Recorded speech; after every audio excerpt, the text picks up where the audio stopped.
兔台风在12号生成，造就首次在11月有4台共舞的局面。天兔在深夜偷偷卷眼，如果台风眼顺利生成，强度不排除达到中台上限。接近台湾的附近的时候，它可能还是维持一个中度台风或者是一个轻度台风的上限，在影响我们。由于环境有利发展，据中央气象署表示，天兔周4通过菲律宾之后将放慢北转，7级暴风圈涵盖南高雄、花东地区，影响时间点大约落在周5、周6，北转靠近台湾的几率正在上升中。不过，若等到台湾海峡南部才北转，如此下来，对于南部的影响将大增，台湾恐怕面临深秋台风。在15号的时候，这个台风相对比较接近的时候，所以它的环流会对台东、恒春半岛、花莲地区带来比较明显的雨势。在15号到17号清晨这段时间，它是相对比较接近台湾的。至于降雨热区，天兔台风受到外围环流，周5最显著，花莲、台东、恒春半岛有局部大雨几率，而周6基隆北海岸、宜兰、大台北山区也有局部大雨几率。气象署表示，最快13号深夜到14号清晨发布海上台风警报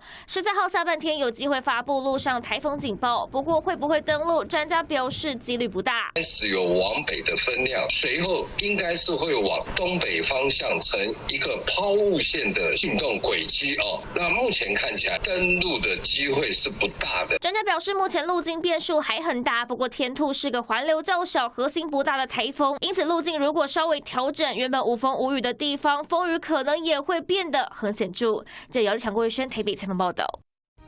我是陈志根。从踩在风灾的坍方断桥，到卫星云图背后的天气预报，棚内棚外的采访播报经验持续冲击火花，督促我报道真相。更多新闻请锁定中视 YouTube 频道，记得按赞、订阅、分享，并且开启小铃铛哦。